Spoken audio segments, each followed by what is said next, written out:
Ada beberapa motoran, orang-orang yang bermotor ke satu tempat itu lebih pengen infrastrukturnya, jalanannya. Tapi kalau misalnya dipikir-pikir balik lagi, kalau misalnya jalanannya udah dibagusin, udah nggak alami lagi, kadang-kadang juga ada orang yang gue nggak mau itu udah ada jalannya, gue maunya yang agak lebih menantang gitu.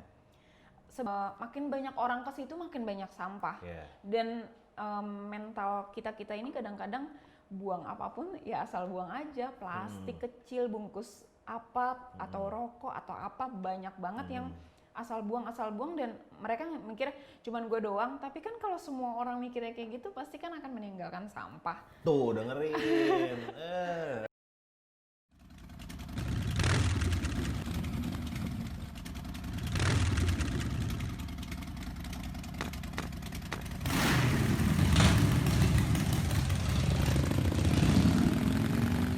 Let's talk and play in Discoverite Room. Balik lagi di Discoverite Talks. Ini sebuah program yang diinisiasi oleh Discoverite Magazine dan Baraka Film. Nah, kali ini setelah beberapa narasumber berikut sebelumnya, gua ngobrol dengan cowok, terakhir yang cewek dengan Abek, pendaki gunung. Kali ini kesampaian lagi kita kedatangan narasumber cewek. Siapa dia? Gua kenalin langsung, Giselle. Siang Giselle. Siang. Thank you udah datang. Sama-sama, terima kasih udah diundang. Senang banget. Oh sama-sama, gue juga senang banget lo bisa datang. Gue mau nanya nih. Apa tuh? Indonesia Adventures itu apa sih Giselle sebenarnya? Kan mungkin banyak orang yang belum tahu nih gitu kan. Nah itu apa sih kalau boleh dijelasin? Indonesian Adventures itu lebih kayak adventures yang S-nya double, itu tuh kayak semacam sebutan miss-nya, ceweknya yang suka adventure gitu. Dalam hal ini lu tuh berarti? Iya, aku kayak memproklamirkan kalau misalnya aku suka adventure, cewek dan lebih ke cewek Indonesia banget dan yang dijelajah itu lebih ke Indonesia. Aku sih lebih minatnya sama Indonesia gitu. Nah, kan pasti kan banyak orang yang nanya nih, kecintaan lo terus berpetualang di atas motor untuk jelajahin Indonesia itu dimulai kapan sih sebenarnya? Kalau boleh cerita nih, kalau boleh cerita. Ini cerita panjang apa cerita pendek? Cerita panjang aja, biar orang pada tahu. Awalnya aku terjun di dunia motoran itu cuman jadiin motor sebagai transportasi. Kaki kemana-mana. Seperti kebanyakan orang lah ya. Tapi lama-lama kok karena aku juga punya basic suka jalan-jalan, nyoba ini beli motor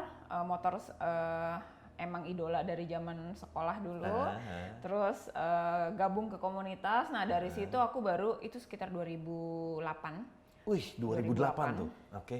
2008 itu aku baru mulai tahu seluk-beluknya motoran dari yang modifikasi kecil-kecilan, terus nyobain touring ala-ala anak klub, terus abis itu apa ya, nyoba karena suka ada safety riding, aku ikut terus ditawarin mau nyoba balap enggak? Oke, aku coba deh balap. Sekali dua balap kali. apa tuh waktu itu? Awalnya fun race. Fun race aja, itu juga di kelas 152 tak. Aku suka motor 2 tak. Terus sekali dua kali, tau-taunya Mbak Inuk itu ngasih tawaran, lo mau nggak masuk ke komunitas gue cewek-cewek lady racer gitu. Boleh juga nih, akhirnya aku coba, cuman bertahan setahun 2 tahun, sepertinya mentalku kurang. Untuk seperti itu sepertinya berkurang.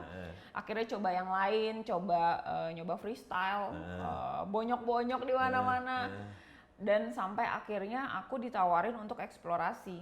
Pertama kali, jadi awal-awal itu cuma touring kayak Jakarta Jogja, Jakarta Bali, Jakarta Lombok, pulang pergi. Nah sorry gue potong, itu pertama kali tahun berapa waktu itu ditawarin untuk explore? Explore 2012 mungkin ya? 2012, ya. Di 12-an itu aku pertama kali eksplorasi langsung Kalimantan. Kalimantan 58 hari, 4 motor, 4 rider, nggak ada mobil backup, jadi semua perlengkapan, peralatan, semua kebutuhan ada di motor. Nah itu pertama-tama kalinya yang penuh lika-liku ya, karena kan cewek motoran ninggalin rumah sekian lama, orang tua kayak gimana itu. Nyokap nggak ngomel tuh? agak sulit ya, agak sulit untuk meyakinkannya. Tapi untungnya aku dibesarkan di keluarga yang bebas bertanggung jawab lah, suka-suka moderat lah ya, lah. moderat ya, oke. Jadi pertama itu perjalanan hampir setiap checkpoint aku sendlok untuk meyakinkan gue nggak apa-apa nih di sini. Nah itu selama 58 hari kayak gitu susah-susahnya nemu yang biasanya cuma di jalan aspal. Ini dapat lumpur, off-road, yang nangis-nangis di jalan itu udah ngalamin semuanya. Pulang seminggu kok kayaknya kangen ya. Seminggu itu kok gini ya, kok gitu yang biasa ketemu sama orang dia lagi. Terus trek hari ini kita lewatin berapa ratus kilo, kita mesti ke sini, mesti ke situ. Terus kok seminggu pertama sampai 10 hari itu aku kayak semacam anjret ini kayaknya ada yang salah nih. Kenapa jadi pengen terus padahal pas lagi ngejalanin pegel-pegelannya, capek-capeknya semua udah kayaknya tuh ya parah lah intinya. Aku kira akan kapok, ternyata itu pertama sampai sekarang malah ayo lagi. Jadinya kecanduan. Tapi menarik ya Giselle, maksudnya kan terus lo dimulai dari memang gabung di komunitas, terus sempat ngerasain yang namanya balap, terus lo pernah nyoba freestyle, akhirnya 2012 lo mulai itu explore, dan explore pertamanya kan agak gila tuh ya. Untuk seorang perempuan lo ya, kalau laki-laki sih ya cengli lah, 58 hari di Kalimantan. Lo meyakinkan orang tua lo gimana sis? Yakininnya gimana ya? Gimana ya? Aku juga bingung. Untungnya nyokap bokap tuh memang tipe orang yang bukan kerja di kantoran. Dia memang pergi-pergi juga, transmigrasi sama pramugari. Jadi kan memang apa ya? Untuk di rumah, tapi kan paling waktu 10 hari, 15 hari. Ini aku ngeyakininnya teman-temanku baik kok, aku gitu ya. Kenalin ke rumah, terus ajak ngobrol, kita makan siang bareng. Terus pasti mereka juga kan kenal sama anaknya yang karakternya seperti apa. Jadi ya itu pertama kali itu, dan yakin sampai sekarang kalau misalnya susah dihubungi pasti lagi gak ada sinyal gitu. Jadi oke lah. Tapi kan asik ya, maksudnya kadang-kadang itu kan dunia laki-laki begitu terus digelutin sama perempuan itu kan jadi satu yang menarik ya. Karena ya gue percaya nggak banyak cewek terus memilih jalan hidup yang sesuai dengan passion seperti lo ini kan.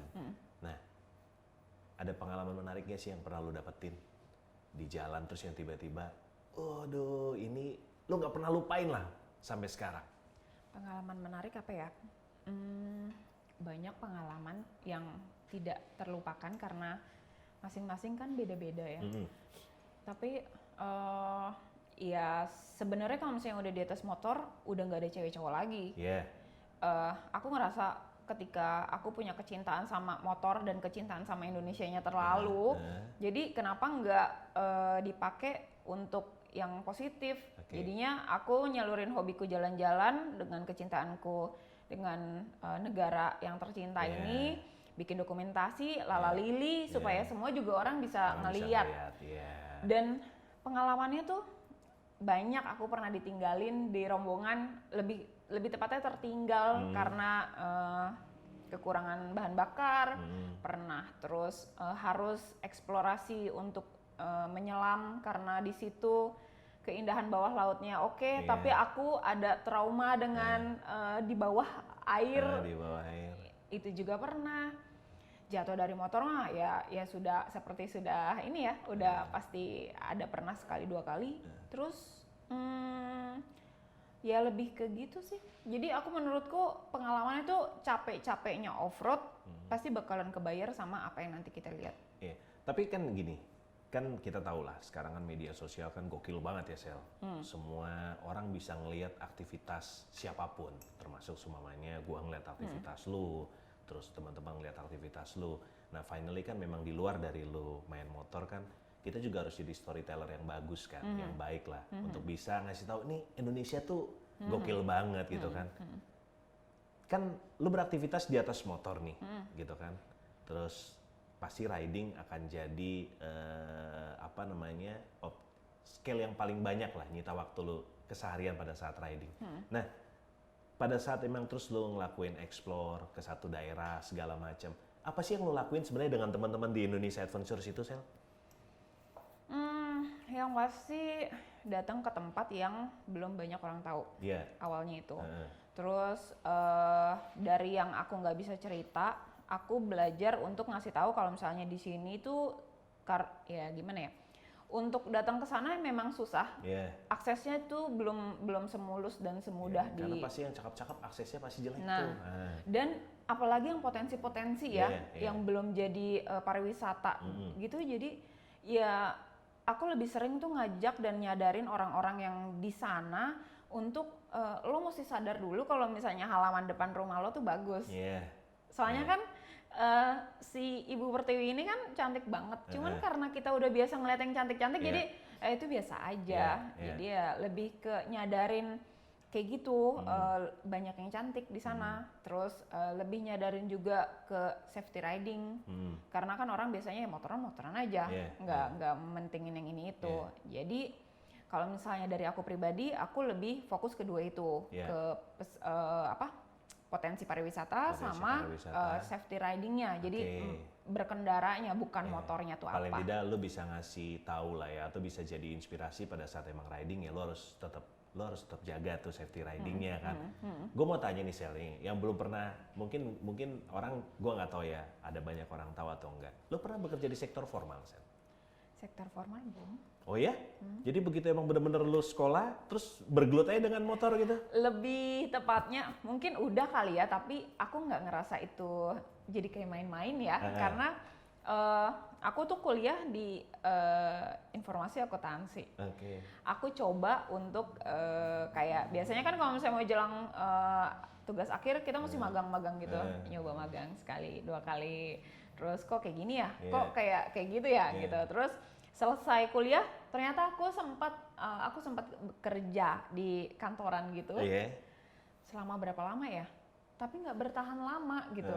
Jadi kita tuh banyak banget, dan ketika ada tawaran untuk mau kesini nggak Sel? Ayo. Mau kesana nggak Sel? Ayo. Jadi itu si pekerjaannya itu aku jadi nggak ngerasa benar-benar bergelut di dunia itu. Cuman lebih kayak mengisi waktu luang. Oh iya. Tapi lucu ya, lo kuliah di informasi akuntansi dan sekarang lo main motor ya? Dan akhirnya setiap perjalanan biasanya tim selalu, ya udah lo kan ini megang duit ya, keuangan ya, ini ya, itu ya gitu. Karena mereka kan kadang-kadang suka udahlah ngurusin duit. Jadi bekal ilmu lo kepake juga ya. Setidaknya ada. Kan seru ya Sel. Orang ngelakuin, gue banyak ketemu sama narasumber gitu kan ya. Dia memang melakukan sesuatu based on passion yang dia punya. Tapi akhirnya passion yang dia punya itu menghasilkan juga sesuatu buat dia. Bahkan jadinya gila-gilaan gitu kan. Plan lu ke depan akan seperti itu, atau ya udah gue ngalir aja seperti Giselle yang sekarang? Atau memang terus lu punya satu tujuan, gue mengerjakan ini, gue melakukan ini untuk gue mau meng-create sesuatu nih. Kira-kira ada plan ke sana? Plan sih pasti ada. Sebelum-sebelumnya itu juga aku benar-benar mencoba untuk hobiku ini menghasilkan. Jadi sebelum-sebelumnya juga ada dunia bisnis yang aku geluti di area-area motoran ini. Dari masih satu lingkup ya. Ada beberapa dan sampai saat ini juga ada yang masih ada gitu. Dan kedepannya sebisa mungkin ya lebih fokus lagi, walau bisnis itu juga jalan. Dan misiku yang pertama itu untuk ngasih tahu Indonesia itu indah, sama benar-benar apa ya, sadar akan keselamatan berkendara itu benar-benar fokus utamaku sekarang. Jadi lebih kayak diundang seperti ini aku banyak ngobrol tentang itu. Terus juga kedepannya mungkin aku akan punya klip, entah itu video panjang atau pendek. Aku lebih suka ngasih tahu orang dengan gambar kayak gitu deh. Kayak, dan mereka juga kayak udah terhibur, terus mereka dan lebih juga kena ya sebenarnya, pesan lo pasti akan lebih kena ya. Tapi itu tadi bagus Sel yang lo bilang, bagaimana menyangkut keselamatan berkendara ya, karena kita nggak bisa pungkirin lah, banyak temen yang riding cuma sekedar riding. Dia nggak mikirin tuh gitu kan. Kan banyak tuh kejadian di teman-teman kita gitu kan. Mereka riding, tapi yang seperti yang bener-bener ridingnya tuh ya udah. Tapi kan kita harus yakin nih, Motor itu sebenarnya punya risiko yang tinggi kan? Iya. Yang udah lo lakuin dengan menyangkut keselamatan berkendara apaan aja sih? Pengalaman lo terus tiba-tiba diundang di satu tempat atau lo bisa bercerita di sana? Aku pernah kerja sama teman-temanku di Sri Kandi, cewek-cewek semua, ngajak mereka itu untuk ayo kita sadarin orang-orang untuk berkendara dengan baik. Apalagi minimal helmnya yang bener lah ya, proper kan. Apalagi saat itu pas lagi maraknya meme ibu-ibu motoran yang sen kanan belok ke kiri, yang itu semua, aku ngerasa kayak kok cewek jadi diginiin banget ya. Maksudnya populasi cewek lebih banyak, terus sekarang juga motoran kemana-mana, mau nggak mau cewek pasti motoran. Tapi skill informasi deh, bukan skill lagi, informasi yang mereka dapetin tuh sedikit sekali. Akhirnya kami kerjasama ke banyak komunitas dan banyak media, dan mereka tuh kadang-kadang suka bikin kayak semacam ngobrol-ngobrol ibu-ibu arisan PKK, atau memang lagi ada beauty class di mana kami diundang ngobrol masuk dan kita benar-benar ngebaur karena sesama cewek ngomong kadang-kadang kan ya suka lebih nyangkut gitu. Jadi ya lebih ke kayak gitu, datang ke suatu tempat kita ngeblend di sana, ngikutin acara, terus tapi masukin ini itunya tuh dapat gitu. Dan emang benar-benar itu memang lebih apa ya kalau gue bilang ya? Lebih kena ya. Karena terus tiba-tiba lo sama cewek gitu kan gabung di sebuah entah seminar atau mereka pertemuan apa, terus tiba-tiba lu susupin itu kan. Dan kena banget ya. Kena banget. Cuman persoalannya kan kalau misalnya kerjaan kayak gini dilakuin cuma 1 sampai 10 orang. Itu kita berat ya. Akhirnya nothing ya. Jadinya ya oke, 1-2 orang kita tetap ngerjain, tapi ya didokumentasikan. Karena kan sekarang sosial media udah benar-benar powerful banget. Oh iya, betul. Mau nggak mau kita mesti eksis gitu. Benar. Eksis dan narsis di depan kamera, lala-lilinya, supaya infonya dapet dan bisa dilihat sama dibaca di apa sama banyak orang. Dan informasinya juga kita juga harus tahu segmennya kita mau ke arah mana. Kadang mungkin lo harus yang ringan-ringan aja atau terus tiba-tiba yang berat kan. Di Indonesia daerah mana yang udah lo kunjungin aja? Mana ya? Satu Kalimantan tuh 58 hari udah. tuntas lah ya tuh pasti. Terus tahun berikutnya aku ke Sulawesi. Itu berapa ya? Masih lama juga sih, 50-an hari. Terus sampai Timor, Pulau Timur juga udah. Jakarta. Sumatera sampai titik nol juga udah. Oh ya? Selama ini kalau riding berapa orang? Paling sedikit itu 3 orang. 3 motor. Paling banyaknya kalau untuk eksplorasi masih 3-4 orang sih ya. Eksplorasinya untuk 3-4 orang ya. Paling banyak berapa ya? 8 motor lah, 8 motor 8 orang. Nah, pasti kan banyak orang tuh yang nanya tuh, Sel. Wah gila ya, nih orang jalan-jalan terus gitu kan, enak banget hidupnya. Duitnya dari mana sih? Itu kan pertanyaan kadang-kadang kan, lu mah enak jalan-jalan terus, orang kaya gitu kan. Atau ini gimana cara ngedapetin duitnya ya bisa jalan-jalan terus kan? Boleh cerita nggak sih, Sis? Seperti biasa ya, rumput tetangga pasti lebih hijau pasti, ya. Kadang-kadang tuh orang suka langsung minta, gue mau jalan-jalan terus gue minta disponsorin. Sekarang perusahaan mana sih yang langsung, nih gue kasih sekian gitu. Balik lagi, banyak juga orang yang nanya gimana caranya.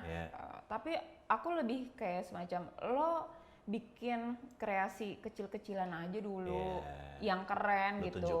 Lo tunjukin dulu aja hasil lo yang bisa lo lakuin semaksimal lo tuh seperti apa. Terus nanti juga pasti paling enggak dari teman ke teman, ya udah deh sini gue bantuin. Awalnya kayak gitu, nggak usah dibayar, gue ini, gue itu gitu. Lama-lama dengan beberapa teman lo aja, lo bisa ngehasilin karya yang udah keren banget. Kasih lihat lah ke brand-brand yang lain, atau enggak dari teman ke teman dulu aja. Lama-lama ya memang butuh waktu sih ya. Eksistensi itu sama konsistensi itu mesti itu yang paling benar. Mesti selalu jangan, itu lama-lama juga lo bakalan kelihatan banyak orang dan akhirnya brand yang lo nggak datengin juga ngeliat lo gitu, bakalan manggil lo. Dan terbukti sekarang lo kan udah jadi ambasador salah satu brand kan. Amin, ya. Tapi serius, eksistensi dan konsistensi menurut gue tuh 2 kunci yang paling vital ya. Apalagi kita bermain di ranah digital media atau media sosial kan. Karena banyak orang kan terus tiba-tiba pengennya instan aja nih, belum apa-apa udah pengen gede, belum apa-apa udah pengen terus ada yang lu bilang, ya lu harus tunjukin dulu gitu kan. Itu berapa lama prosesnya, Sel? Lama. Ya, kelihatannya dari main motor sampai sekarang aja dari 2005 sampai 2020 udah 15 tahun. Jadi 2005 lu udah main motor tuh? Baru main motor. Sorry, pada saat 2005 itu usia berapa lu mulai main motor? Usia berapa ya? Ya pokoknya sudah Masih belia bisa tuh ya? lah. Tapi masih belia ya? Tapi gue tadi tertarik tuh lo, yang menarik tuh yang lo bilang lo sempat freestyle segala macam. Seriusan tuh? Seriusan, karena kan kalau misalnya kita nyemplung di dunia baru, kita kan mesti tahu dulu ya, dunia itu tuh ada apa aja, terus sukanya tuh di mana. Oke, sekarang sukanya balap-balap, terus balik lagi nih, keuangannya juga balap kenceng, terus resikonya juga besar. Tapi yang paling pasti mentalnya juga mesti gigih banget. Dan akhirnya oh ya udah belok lagi coba freestyle. Freestyle kan cantik nih ya kalau dilihat kayaknya keren. Terus gimana caranya supaya bisa latihan. Karena memang belum siapa-siapa ya, orang kan nggak ada yang mau nih gue kasih motor, nih gue kasih ini. Motor sendiri jungkir babak balik belur, dulu tuh ya, jungkir balik. Hancur sana sini tapi kayaknya enggak deh. Ini udah nggak kuat nih dompetnya gitu. Gimana akhirnya ya udahlah gue jalan-jalan aja. Jalan-jalan itu duitnya ya nggak seberapa karena motoran. Terus kebahagiaannya juga dapet. Terus ngelihat tempat barunya juga oke, pengalamannya ada. Kayaknya ini nih oke nih. Lanjut sampai akhirnya ada tawaran-tawaran ini itu ya udah dicoba oke, saya sampai ternyata sekarang. menghasilkan juga ya. Menghasilkan. Yang penting ya itu eksistensi sama konsistensi. Definisi lu tentang Indonesia apaan, Sel? Wah, nggak bisa tuh. Gue suka tuh nanya tuh ke narasumber tuh yang udah keliling sana keliling sini. Gue suka nanya, definisi lu tentang Indonesia apa sih sebenarnya? Definisi apa ya? Wah, aku nggak punya satu kata yang spektakuler mungkin. Karena walau misalnya ditanya udah kemana Sel? Udah ke Kalimantan? Udah. Dengan bangganya udah, tapi udah kesini belum? Pasti ada yang belum gitu. Pasti ada yang miss. Pasti ada yang belum karena untuk ngelilingin semuanya aja belum dengan hari lama-lama bulan mereka berubah, terus ada potensi wisata baru lagi. Betul. Jadi ya kayaknya nggak bakalan habis-habis. Nah, gue setiap lu datengin tempat ya mungkin gue tidak seintens lu nih Sel gitu kan. Gue juga sudah ada beberapa tempat yang pernah gue datengin dengan motoran, tapi mungkin tidak sedahsyat lu lah. Terus pada saat dateng gitu kan, kita ngelihat tempatnya kayak gimana. Lo ada masukan gak sih buat pemerintah kita gitu kan? Karena kan gue sering dapetin tuh ya, tempat yang keren, tempat yang bagus. Tapi terlepas dari itu, memang kita kadang-kadang juga suka mikir ya, biarkan dia alami seperti ini ya. Tapi apapun itu kan tetap itu kan punya daya jual yang menarik sebetulnya. Tinggal gimana kita bisa nyiptain tempatnya dan orang-orangnya siap gitu kan. Lo pernah kasih ide atau apa nggak sih buat pemerintah kita atau mungkin ada concern lo sendiri? Gue sebenarnya pengen nih seperti ini, tapi gimana ya caranya? Ada beberapa motoran, orang-orang yang bermotor ke satu tempat itu lebih pengen infrastrukturnya, jalanannya. Tapi kalau misalnya dipikir-pikir balik lagi, kalau misalnya jalanannya udah dibagusin, udah nggak alami lagi, kadang-kadang juga ada orang yang gue nggak mau itu udah ada jalannya, gue maunya yang agak lebih menantang gitu. Sebenarnya kalau misalnya menurutku pembangunan yang kayak gitu-gitu masih bisa di nomor 2-kan atau nomor 3-kan. Listrik juga masih oke lah, masih oke aja. Tapi yang paling penting itu lebih ke pengendalian sampah. Betul. Karena makin banyak orang ke situ makin banyak sampah. Dan mental kita ini kadang-kadang buang apapun ya asal buang aja, plastik kecil, bungkus apa atau rokok atau apa banyak banget yang asal buang dan mereka mikir cuman gue doang, tapi kan kalau semua orang mikirnya kayak gitu pasti kan akan meninggalkan sampah. Tuh dengerin. Jadi ya fokusnya sih harusnya ya menurutku lebih ke kebersihannya aja gitu. Untuk pembangunan jalan ya ada sebagian orang yang suka jalanan mulus aja. Ada sebagian orang yang nyari nggak ada jalannya. Jadi untuk diambil tengah-tengahnya ya bisa menurutku ya untuk jalan bisa di nomor 2 kan, tapi lebih ke kebersihannya. Sama mungkin sumber daya manusianya kali ya. Iya. Karena kadang-kadang juga kita juga nggak bisa nyalain juga. Ada beberapa daerah yang memang masyarakatnya sorry ya kayak gitu-gitu agak kurang aware gitu kan. Perlu juga kan terus kehadiran orang-orang seperti lu pada saat datang, mereka kan pasti akan yang seneng banget tuh ya. Pasti lu pernah ngerasain dong, datang terus anak-anak kecil, wah kakak gitu rame lah. Akhirnya pelan-pelan kita ajakin ngobrol, kasih edukasi kan. Pasti kan lu pernah ngerasain tuh yang kayak gitu kan.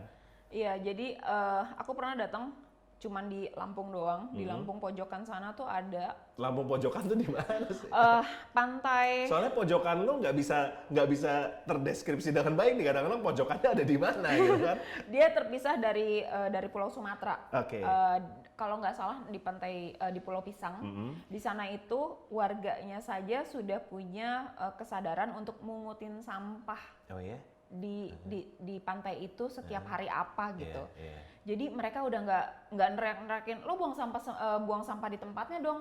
Tapi ketika ada wisata asing maupun lokal buang sampah, warganya tuh langsung datengin sampahnya, dipungut, diambil, buang di tempatnya. Oh ya? Itu aku cuman ngeliatin aja tuh kayaknya anjrit. Kalau semua tempat Indonesia tuh kayak gini tuh pasti keren banget. Gimana nggak cantik gitu ya. Tapi ya kita juga nggak bisa nuntut warganya nggak sadar nggak bersihin tempat. Kitanya sebagai pelancong juga kenapa kita buang sampah sembarangan? Kadang-kadang kan gitu. Jadi kadang-kadang yang ngerokok tuh, buang aja sembarangan gitu kan. Pantainya kok kecil ini gitu kan. Ya banyak alasan gitu. Cuman ya balik lagi ke kitanya. Aku lebih suka menyadarkan diri sendiri dulu aja dari kesadaran apapun. Jadi kalau misalnya dari kitanya udah oke, pasti kan sekelilingnya juga oke tuh. Lama-lama ya mereka yang oke-oke ini bakalan ngasih contoh ke yang banyakan lagi gitu. Jadi ya kalau misalnya kita bergantung sama warganya sana dong yang bersihin, kok kasihan ya gitu. Jadi ya kenapa nggak kita semua? Jadi setiap tahun itu lo pasti akan jalan tuh? Biasanya ya. Terus di tengah pandemi ini yang lo lakuin apaan? Di tengah pandemi ini orang kan pasti banyak yang nahan diri, ya kan nggak bisa kemana-mana. Di luar dari memang lo juga nggak bisa kemana-mana. Apa yang sedang lo rencanain atau ya apa yang sedang dilakukan? Kalau misalnya di tengah pandemi ini benar-benar tidak ada kegiatan apapun, dan bukan tipe orang yang udah deh, udah boleh nih, PSBB udah selesai nih, kenapa nggak jalan-jalan? Kayaknya nggak semudah itu. Dan kerinduan akan bermotor itu masih bisa dialihkan kemana-mana gitu. Kayak misalnya dari rumah ke kantor atau dari rumah kemana itu masih bisa ya motoran aja untuk mengobati rasa rindu. Tapi ya balik lagi aku benar-benar support pemerintah punya rencana supaya ini tuh cepat selesai. Jadi ya kegiatannya ya skill berkendaranya masih dipakai walau dalam jangka dekat ya dalam lokasi kota, lokasinya juga nggak jauh-jauh. Terus juga tetap ngobrolin soal motoran supaya pengetahuan tetap yang tetap fresh ya. Sama ya yang pending coba di follow up walau nggak tahu itu kapan ya, tapi tetap aja sih. Setelah pandemi selesai, daerah mana yang mau datengin? Yang pengen banget lo datang. Yang belum pernah dan pengen banget tuh aku masuk Mentawai. Pengen banget. Entah kenapa ya, aku juga nggak tahu kenapa. Aku ngerasa kayak Mentawai itu lebih kayak di Kalimantan pedalaman, Dayak, pemikiranku sama penglihatanku dari sosial media. Dan seperti kayak memanggil aja gitu, kayak pengen ngedatengin walau aku nggak tahu alasannya apa. Jadi setelah pandemi ini memang lu udah punya plan untuk mau ke Mentawai? Kalau Mentawai itu masih cita-cita, masih cita-cita banget. Tapi kalau misalnya benar-benar plan setelah pandemi ini apa, memang ada dua tempat yang sekiranya akan didatangi di daerah Kalimantan sama ke daerah timur Labuan Bajo sana lah. Labuan Bajo. Sekitar itu. Lu kan perempuan nih Sel, gitu kan. Pastikan mau perempuan atau mau laki kan pasti harus punya tujuan hidup lah yang jelas gitu. Kita harus punya nih. Terlepas dari memang akhirnya kita mau menggapai tujuan itu dengan passion kita kan. Mau sampai berapa lama atau lu punya big plan besar atau memang benar-benar sebuah rencana besar pada saat nanti gue sudah berada di posisi ini yang harus gue dapetin? Ada? Aku nggak ada batasan untuk itu. Nggak ada batasan? Nggak ada batasan untuk itu karena ketika lo cinta sama sesuatu, lo bakalan cinta selamanya gitu ya. Akhirnya ya waktu aja, tinggal masih kuat atau enggak, masih bisa atau enggak. Tapi untuk batasan itu nggak ada sih. Tapi kan yang Indonesia Adventures itu memang tujuan lo kan nanti akan ngebuat itu sebagai sebuah package kan dari apa yang sudah lo alamin atau yang memang sudah terus lu rasain, itu memang tujuannya akan ke situ kan? Iya, jadi paket itu udah brandnya tidak Indonesian Adventures lagi. Nah, jadi ada brand lain dan memang masih berjalan. Berjalan tetap selalu mau ngajak teman-teman yang belum pernah datang ke Indonesia atau belum pernah ngeliat pojokan Indonesia yang sana. Ayo sebelum-sebelumnya pernah lewat nih, foto-fotonya kayak gini, mau nggak gitu.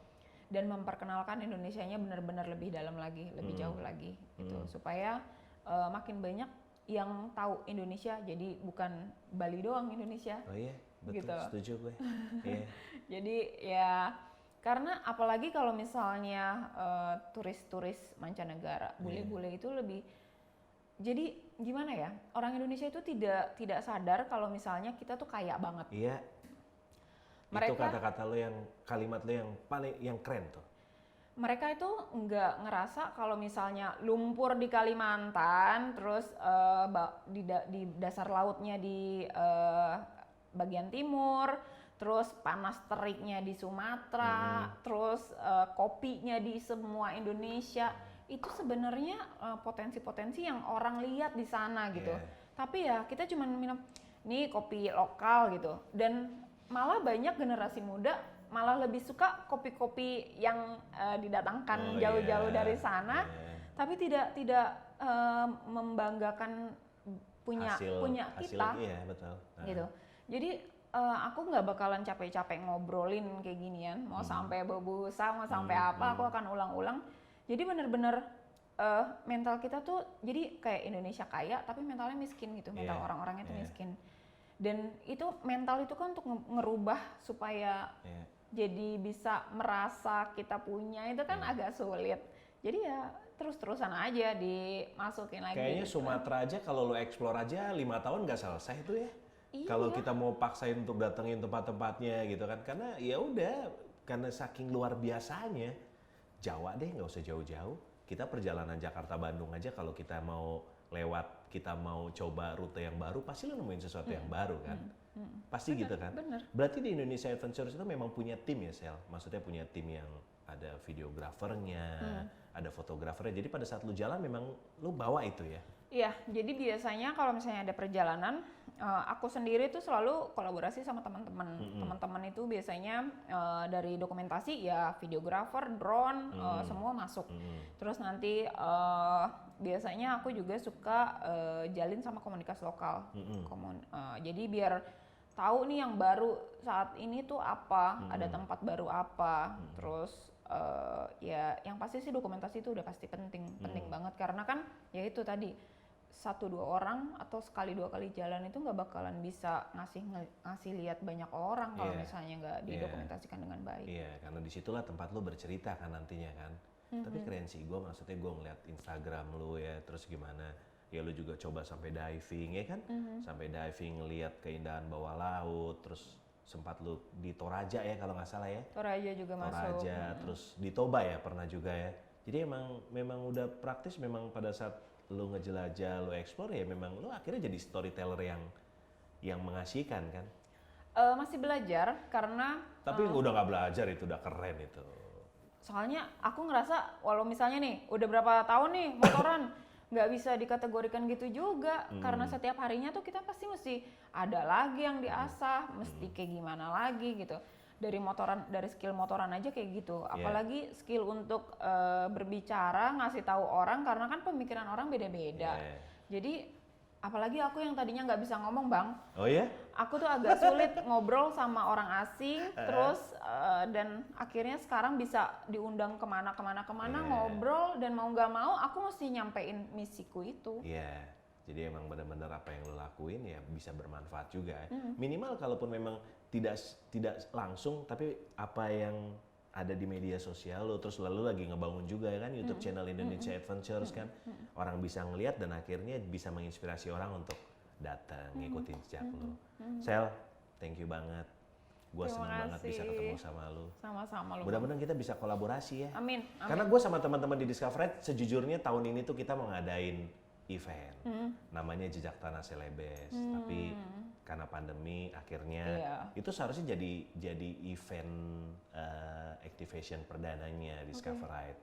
Gue pengen orang banyak tahu karena sebenarnya kita sama lah.